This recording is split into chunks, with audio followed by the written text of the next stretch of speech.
Welcome to the Fashion Translator. I'm Claire, your host. Together we explore how AI and innovation are reshaping the fashion industry through creativity, technology, and global partnership. For today's episode, I'm thrilled to be joined by two powerhouse guests, Garrett Swann and Tom Speight, co-founders of ALPHX. Gentlemen, welcome to the show. I'm Tom Speight, and I'm the CEO and co-founder of ALPHX. I've been in the underwear industry for 30 plus years, so excited to be on this new venture with my good friend Garrett Swann, who will introduce himself.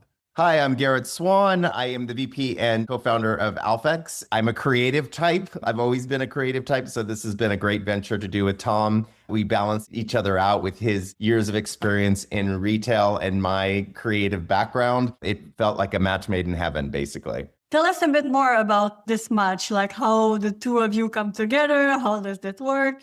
I met Garrett at an industry event when I was with a former company. It was a press event during Fashion Week in New York, and they had mini massages, literally, and we were side by side. We just started talking and really hit it off, and we became personal friends. You recognized me from Instagram. Apparently, I was Insta famous at that point. He was. And what I love about the match that developed and why we started to work together is, as Garrett had said in the opening, I have a lot of operating experience. Garrett comes at it from a more creative, more visual, more social media approach. We also joke that Garrett's from California and I'm from Connecticut. We've got this East Coast, West Coast vibe that kind of balances each other out as well. Compliments, one half and the other coming together.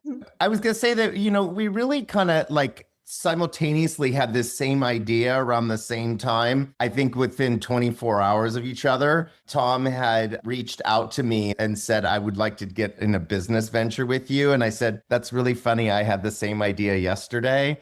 It was serendipitous of how it all happened. Well, you know what they say, that great mind thinks alike. When you think about ALPHX, how is it empowering men to embrace confidence and authenticity in everyday wear? Because underwear is something you wear on every day. So I'm sure that's part of the mission. It really is. And that's actually what separates us from the pack, I think. Years of experience, I know that despite all of the brands that are out there, guys still struggle with finding underwear that fits them well. And that's because a lot of the big brands use algorithms. As the waist size goes up, the legs go up.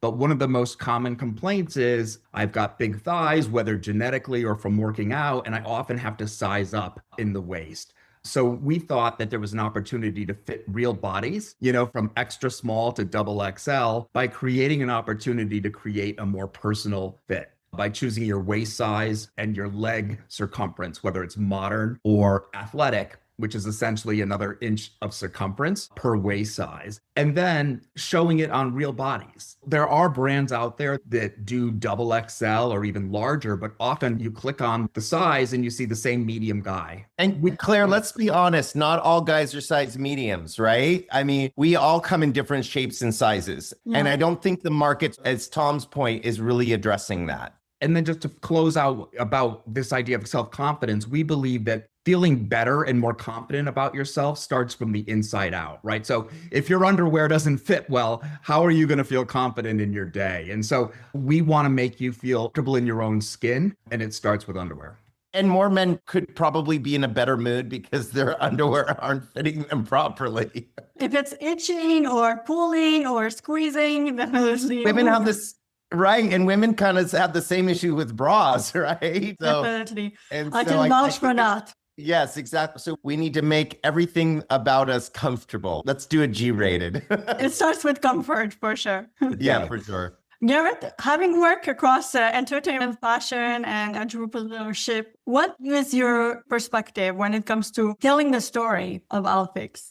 Well, it really is about storytelling. ALPHX, we called it ALPHX because we wanted to kind of redefine this alpha male per se and redirect him in a better position, that men can be better versions of themselves, regardless of their size, their age, their sexual orientation, whatever. So At the same time, we have this caption that all men are created equal, but their thighs aren't, right? And that's been a really fun caption and story to play with. The storytelling really, it's aspirational, but yet it's clever marketing. We want the consumers to really align with the brand, with our mission, with our vision. And it's really about aligning all of those stories. And it's just storytelling and being very clear what our storytelling is. That's very true. When it comes to the word alpha, like recently it's been misused or it's been bashed, but at the core of it and at the essence, it's such a powerful message. I think that mental health with men is a stigma. And so there's an opportunity for men to feel more comfortable in their own skin. And that's, I think if more men were comfortable in our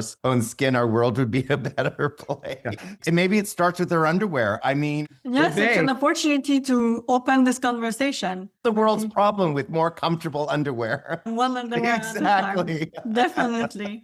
And Tom, your background in retail leadership, how are you leveraging this experience to help shape ALPHX growth strategy and customer connection?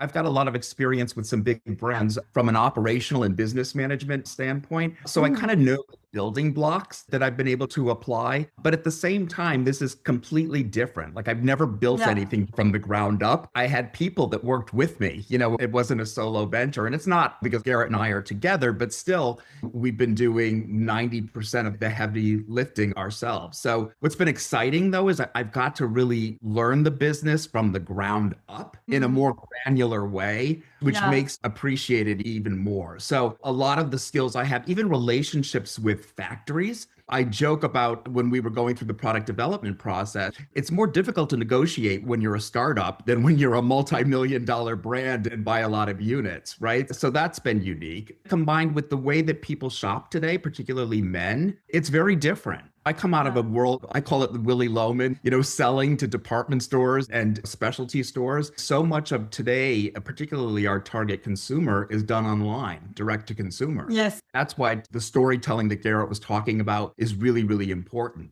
because we don't have the ability for our customers currently to touch and feel the product. So it has its own unique challenges. I really like the building block analogy. It kind of gave you the tool, like you took this block, and now you're able to build your own thing from these building blocks, keeping the ones that were valuable for you and reinventing the part that were not fitting. I mean, we're not reinventing the wheel per se. I think we're just finding the gaps that are in the marketplace too, and what consumers are talking about. I mean, early on, Tom had a lot of marketing data from before in his last positions, and also looking at reviews online and seeing what guys really don't like. So that gave us a clue what the consumer is looking for, because it really is about the consumer. It's not about what we want, it's about what they want. So which platform or which campaign or approach would you say that helped you the most to collect these feedback directly from the consumer and then grew from there to adjust? It's an ongoing process, right? So we had this idea, Garrett and I, way back about this creating a more personalized fit for guys. But before we put pen to paper, we wanted to make sure that we weren't just talking to ourselves. And so we spent months just talking to people. We poured over all the data we could find in terms of reviews, as Garrett said. Then even in the development process, we sent out wear test samples to guys to try them on and take that feedback. And that continues. I think one of the beautiful things about this business is that we're still small and we engage with our customers. We don't have a chat bot. One of us responds. Customers were becoming so used to bad customer service because there's no people.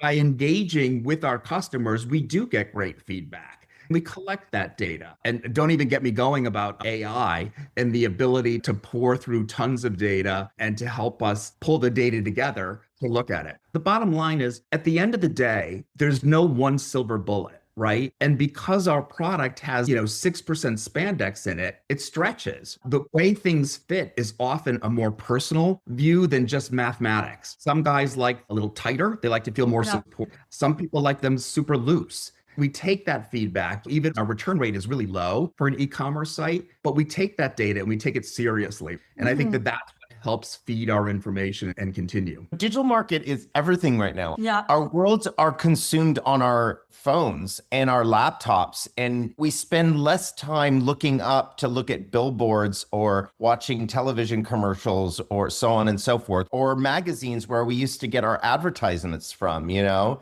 It's really immersed in digital marketing on all the social media platforms and ads being posted there and so on and so forth. And, you know, being caught in an algorithm is really the trick. And there's sometimes like a post will like blow up and then some won't at all, you know? Yeah. So, and the algorithms change so drastically all the time because they're changing the technology. And it's a little infuriating because you feel like you've figured it out. And then right completely away, changes. already. And so these platforms like Meta, TikTok, they're not telling you, unless you're in with them, they're not telling you really what the changes are, not even internally. No. It's a little bit challenging, but it's just like keep putting content out. And that's what we keep doing and seeing what sticks. And where our consumer is, the guys that we want to target, where are they showing up on social media? Whatever sexual orientation you are, guys search on different channels. I think it's really based upon that and where they find their best interests. Tell us a bit more about how you're leveraging AI, maybe digital marketing, but is there also other part of the business where you can utilize those tools and those resources to improve productivity? So not to give away our trade secrets, but I spend a lot of time on AI, and every day I look for new ways to have it help us. For example, the technical side of our website. We're still small, so we don't have a huge tech web development team, but there are certain things. How do I do this? And I'm now in the back end of the code. I'm not bad for an English major,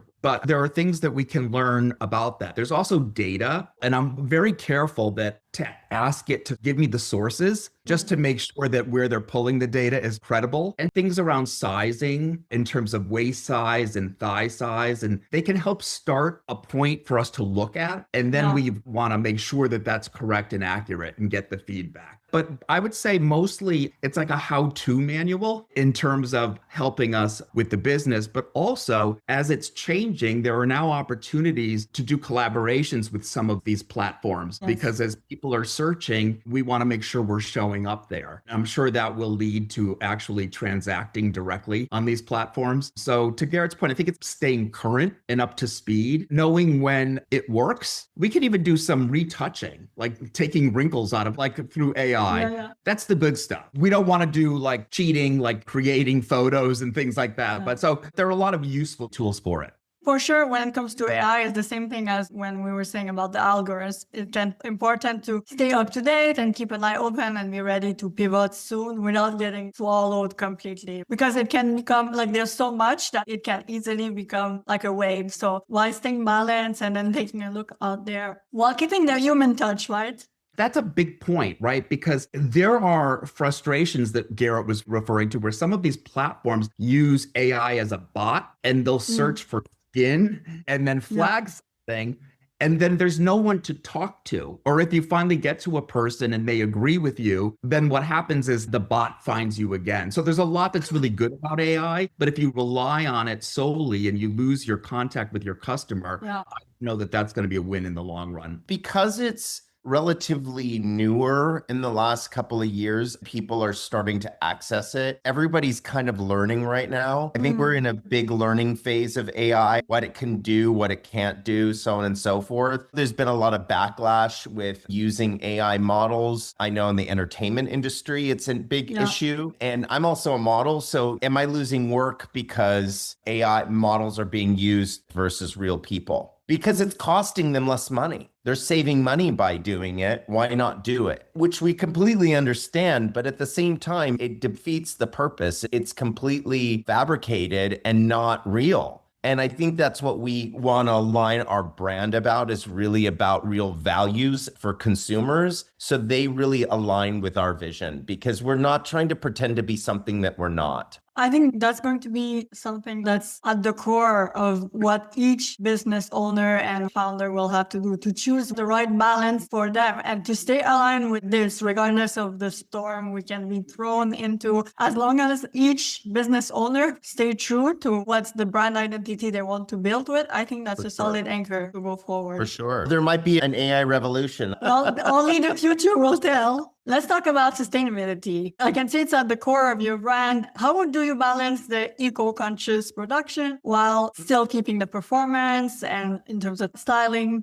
So I think one of the things we learned early on, and some of this was a carryover from conversations I've had in past lives, is today consumers really want to know about the business. Like, what's behind it? What are their motives? Yes. They can be suspicious of big corporations that are they pandering for shareholders, or do they really care? And what's that balance? And so for us, we are all about fit and being comfortable. And we take a broader view of what comfortable means. We want you to be comfortable purchasing from us because of our values. We spent a lot of time in the product development process and sending tech packs to a variety of factories and looking at factories, because what was important to Garrett and I was that the factories that we worked with were responsible and shared our values. So we ended up with a factory that's been recognized by the UN for their women in leadership positions, that does great work with the community that they're in, the environment. And then sustainability, our products are 94% plant-based. We currently use cotton and then modal, which, believe it or not, come from a beech tree. But then the balance there is, because it has to fit, there is 6% spandex. We won't sacrifice fit and comfort for the sake of 100% sustainability, if that doesn't make sense for the product. We also ship in biodegradable bags. We limit the packaging that we use, and we offset the carbon that we use to ship our products with our partnership with EcoCart. We donate a percentage of our sales to help reforestation projects. So I think it's a balance, right? Because we want to be sustainable where it makes sense. And the innovation there is unbelievable. As we move forward, that will always be in the front of our mind. But at the same time, we want to continue to have fit and comfort. And, we make a product that's going to last longer, right? We make a great product, actually. A lot of these underwear brands, from just various washings, they fall apart and they're having to be thrown away. So it's really less waste at the end of the day. And I think that's a big issue right now. You want a product that's going to last you a long time, that you're not going to increase a lot of waste. Sustainability is not only about the source material, but how it's made and then how it's purchased and then longevity. It's more like a global vision of sustainability. For sure. And because a lot of people are making really bad products, or it's fast fashion and stuff gets thrown away and it's wasteful manufacturing. We're trying to be judicious about how much we create and so on and so forth. So, and being very cognizant of that. If we think about the next 5 years, what are things that you're excited to take the brands forward, or some expansion, collaboration? Give us a bit of a teaser of what's coming. Definitely adding more categories, adding t-shirts, adding socks, leisure wear and athletic wear, and other silhouettes in the underwear as well. I'd love to do jockstrap or different colored and more colors, start expanding our underwear line. And then Tom, you can chime in there. Yeah, I think that our platform of providing comfort and helping men feel more comfortable in their own skin can be applicable to many different categories, as long as we stay true to that. We've got some ideas for some product additions down the road that will improve performance, fit, and comfort from our perspective. So we think that gives us permission to move into these other categories. And we love the idea of wardrobing a guy from inside out. You know what I mean? It's starting with underwear. By the way, we're seeing that. There was a time when you were a boxer brief guy, right? Or you were a boxer guy. And now men, and women have known this forever, right? Now men are understanding the need for occasion. So our first launch was this great everyday product. And I'm going to hold up one of our boxer briefs. I could talk for an hour about all of the details, but I won't. It's the perfect underwear to wear every day. And people also work out in it. But we're also looking at loungewear, expanding that category, which may be different. Performance wear in terms of what you work out in. And you can certainly work out in this. We have a theory, Garrett and I, that you hear a lot about synthetic fabrics that wick moisture. What is true from the data is that synthetic fabrics are hydrophobic, so it doesn't get along with water. I personally believe that it traps the water against your skin and can be uncomfortable. And so we're looking at fabrics that are more breathable, that are softer, that may not have that uber synthetic synthetic feel to them. So I think wardrobing is a big piece of it. But there are brands out there, and I won't name them, that have a positioning and then they try to expand and it almost feels inauthentic. Do you know what I mean? Like watered down. Yeah, like if you look on this one thing and now you're doing something completely different, I think that becomes challenging. It's important to keep the identity strong and move with it rather than away from it. Right. And I think the other thing is, listen, I've worked for brands. It's very easy to become over assorted as you grow. Yes. And so we just want to be really judicious about everything that we do, incremental, and there's a reason for it. It's not going to be tossed into the garbage. And by the way, to that point too, Garrett, that's another great one. We created our color pattern to be evergreen. So we're not interested in doing a ton of like fashion colors and crazy prints that you have to mark down at the end of the season. We talked to a lot of guys, and the navy blues, the blacks, we have a great olive green. Those are always in style. Yes. And always help you look your best. The other thing that we do is our waistbands are tonal. We think that that's more sophisticated. We don't have an obnoxious all over branding message on the waistband. There's a subtle logo. From a technical standpoint, it's really hard to match the color of the waistband to the product itself because they're different fabrications. We spend a lot of time around that. The other thing around making you feel more comfortable, every pair of underwear has an inspirational quote on the inside. Yes. So the one that I have here is... We had 5 quotes from different walks of life. You'll appreciate this because I believe you are originally from the great country of Canada. You miss 100% of the shots you never take, by the great Wayne Gretzky. Yes. My brother's hero. And all of our labels tear away cleanly because nobody likes scratchy labels. And then a little locker loop so you can keep your space neat and tidy. All details very thought through, I can see. For sure. Well, gentlemen, thank you so much for joining me on the show. And for the listeners who want to stay in touch, all the handles will be connected in the description. Thank you so much for joining me on the show. It was a pleasure. Thanks you, Claire.